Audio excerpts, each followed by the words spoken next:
Coup d'œil tout de suite à l'actualité internationale, Nikos, avec Vincent Hervouette. Bonjour Vincent Hervouette. Bonjour Nikos. Les Kurdes Bonjour de Céline. Syrie veulent relâcher les djihadistes français qu'ils détiennent. Ça fait déjà polémique. Oui, le Quai d'Orsay prétend que toutes les options sont étudiées, y compris un retour en France. Grosso modo, ça veut dire que les billets d'avion sont prêts. Alors, hier, on a entendu des députés protester. Ils refusent qu'on les rapatrie. Ils proposent qu'on les envoie aux îles Kerguelen, qu'on les livre aux Syriens ou qu'on les fasse assassiner. Ces solutions toutes faites sont des rêves éveillés, ou plutôt des cauchemars éveillés. Pourquoi? Expliquez-nous pourquoi. C'est évidemment inimaginable de mettre un contrat sur la tête de tous les Français plus ou moins barbus qui ont rallié l'éphémère califat. Les services français sont bien sur place.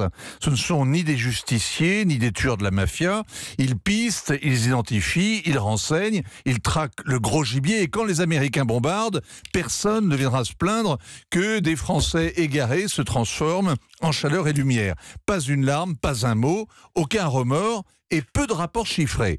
Il n'est pas possible non plus d'envoyer les terroristes au diable ou à l'île du diable au large de Cayenne, parce que la France n'y dispose pas d'une base militaire hors sol et en dehors du droit, ou enfermer les fanatiques comme le font les Américains à Guantanamo. Avant de rouvrir le bagne, il faudrait légiférer, ce serait contraire à des tas de traités internationaux que la France a signés.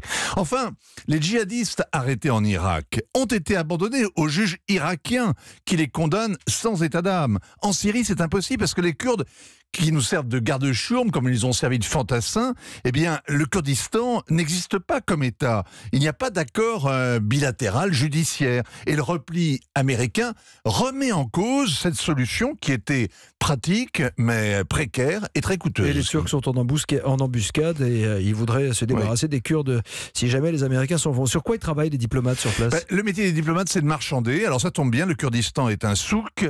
Les Kurdes détiennent 1 millier de djihadistes étrangers, pas français, dont une moitié d'occidentaux, sans compter les femmes et les enfants. Ils en ont déjà relâché plusieurs milliers ces derniers mois qui se sont perdus dans la nature et ils menacent de recommencer. Il faut donc les convaincre de s'abstenir, c'est hors de prix à convaincre un chef de guerre kurde. Il faut aussi éviter qu'il les livre à Bachar el-Assad, avec lesquels il négocie l'autonomie. On mesure mal ici la rancune du régime syrien. Il refuse toute coopération avec les services français.